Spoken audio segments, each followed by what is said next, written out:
এটা আমাদের প্রতিটি বিভাগ, প্রতিটি জেলা এবং প্রতিটি উপজেলা সহ ইউনিয়ন এবং ওয়ার্ডে আমাদের যারা সংখ্যালঘু সম্প্রদায় আছে তাদের সবাইকে আমরা অনুরোধ করব যার যার দায়িত্ব থেকে আমাদের এই ফর্মগুলো নিয়ে এই ফর্মগুলো আমরা তাদের কাছে পৌঁছায় দিব এবং সবার কাছ থেকে স্বাক্ষর নেওয়ার জন্য অনুরোধ জানাচ্ছি।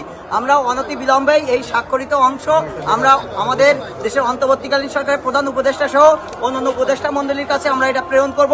সুতরাং পাশাপাশি আমাদের বাইরের দেশেও আমরা এটা প্রেরণ করব। আমি প্রসেনজিৎ কুমার হালদার, বাংলাদেশ সম্মিলিত সনাতনী জাগরণ জোটের একজন অন্যতম প্রতিনিধি। আপনারা সবাই অবগত হয়েছেন যে অন্তর্বর্তীকালীন সরকারের কাছে পেশকৃত 8 দফা দাবি সহ আমাদের বাংলাদেশ সম্মিলিত সনাতনী জাগরণ জোটের মুখপাত্র শ্রীমৎ চিন্ময় কৃষ্ণ দাস ব্রহ্মচারী সহ অন্যান্য সংখ্যালঘুদের ওপর যে মিথ্যা মামলা দিয়ে তাদেরকে আটকে রাখা হয়েছে তা নিঃশর্ত মুক্তি এবং মিথ্যা ষড়যন্ত্রমূলক মামলা দ্রুত প্রত্যাহারের দাবিতে আজকের এই গণস্বাক্ষর কর্মসূচি। আমাদের এই গণস্বাক্ষর কর্মসূচি ঢাকা কেন্দ্রীয় জাতীয় ঢাকেশ্বরী মন্দির থেকে শুরু হয়েছে।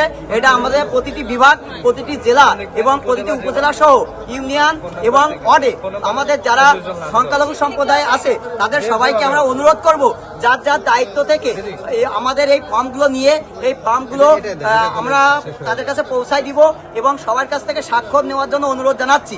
আমরা অনতি বিলম্বে এই স্বাক্ষরিত অংশ আমরা আমাদের দেশের অন্তর্বর্তীকালীন সরকারের প্রধান উপদেষ্টা সহ অন্যান্য উপদেষ্টা মণ্ডলীর কাছে আমরা এটা প্রেরণ করব।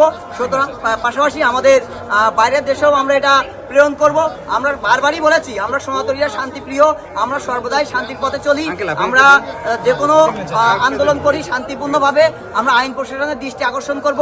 আমাদের যে 28 তারিখের কর্মসূচি আছে, আমাদের মুখে কালো কাপড় বেঁধে মৌন কর্মসূচি, এটা আমাদের 64 জেলায় চলমান থাকবে। পাশাপাশি আমাদের বাংলাদেশ সম্মিলিত সনাতনী জাগরণ জোট কর্তৃক যে কর্মসূচিগুলো ঘোষণা করা হবে এই কর্মসূচিগুলো যেন আমাদের সুন্দরভাবে সম্পন্ন করতে আইন প্রশাসন সহায়তা করে।